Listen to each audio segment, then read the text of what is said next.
মোহাম্মদ বিন সালমান তার অঢেল ধন দৌলতের একটা ছোট্ট অংশ দিয়ে $450 মিলিয়ন দিয়ে একটা পেইন্টিং কিনেছিলেন। এই টাকায় 1200টি ল্যাম্বরগিনি, 3টি বোয়িং 747 বা 25টি F-16 যুদ্ধবিমান কেনা সম্ভব ছিল। কিন্তু কেন মোহাম্মদ বিন সালমান এত টাকা একটি পেইন্টিং কেনার জন্য খরচ করলেন?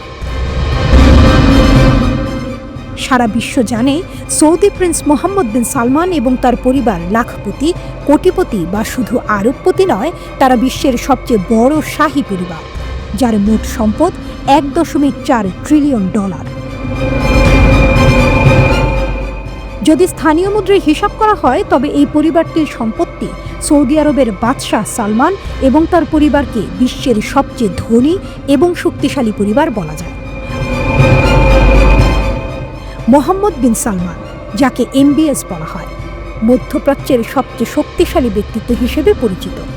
এই পরিবার এতই ধনী যে বিশ্বের সবচেয়ে দামি জিনিসও তাদের কাছে তুচ্ছ। তবে এই টাকা কোথা থেকে আসে? সোজা উত্তর হলো তেল। হ্যাঁ, সৌদি আরবের সবচেয়ে বড় সম্পদ হচ্ছে সৌদি আরামকো, যা বিশ্বের সবচেয়ে দামি কোম্পানি। এর মার্কেট ভ্যালু $2 ট্রিলিয়ন মধ্যে রয়েছে, যা মার্কিন যুক্তরাষ্ট্রের বার্ষিক বাজেটের থেকেও বেশি। এর মানে হলো সৌদি আরামকো এমন একটি কোম্পানি যা বিশ্বের কোনো দেশ বা কোম্পানি কিনতে পারবে না। তাহলে MBS এর কাছে এত বিপুল সম্পদ কোথা থেকে আসছে? মোহাম্মদ বিন সালমান সৌদি বাদশাহ সালমানের ছেলে। তিনি বর্তমানে বিশ্বের অন্যতম প্রভাবশালী।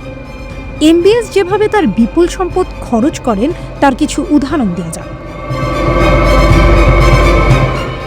প্রথমত, MBS এর শখের মধ্যে পুরানো গাড়ি, প্রাইভেট জেট, সোনার তৈরি আসবাবপত্র এবং স্বর্ণের বাথরুম পর্যন্ত অন্তর্ভুক্ত রয়েছে। 2017 সালে তিনি একটি 440 ফুট লম্বা ইয়ট কেনেন, যার মূল্য প্রায় $500 মিলিয়ন। এই ইয়টে 2টি সুইমিং পুল, হট টব, 2টি হেলিপ্যাড, একটি জিম এবং একটি সিনেমা হল রয়েছে। এছাড়া 2014 সালে তিনি একটি পেগাসাস 8 নামে একটি $60 মিলিয়ন ইয়ট কিনেছিলেন। নিউ ইয়র্ক টাইমস জানিয়েছে 2015 সালে তিনি ফ্রান্সে একটা বিশাল প্রাসাদ কিনেছিলেন, যার দাম প্রায় $300 মিলিয়ন। এই প্রাসাদটি 630 একর জায়গায় বিস্তৃত। এই প্রাসাদের সবকিছুই আইফোন দিয়ে নিয়ন্ত্রণ করা যায়। এতে রয়েছে প্রাইভেট সিনেমা, পুল, স্কোয়াশ কোর্ট এবং নাইট ক্লাবও।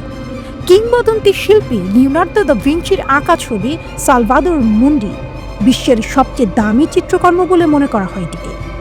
নিলামে $450 মিলিয়ন বিক্রি হয়েছিল সালভাদোর মুন্ডি, কিন্তু কে কিনেছিল ছবিটা তখন তা জানা যায়নি। 2019 সালে জানা গেছে সৌদি যুবরাজ মোহাম্মদ বিন সালমানের প্রমোত্তরিতে নাকি স্থান পেয়েছে দা ভিঞ্চির আঁকা ছবি।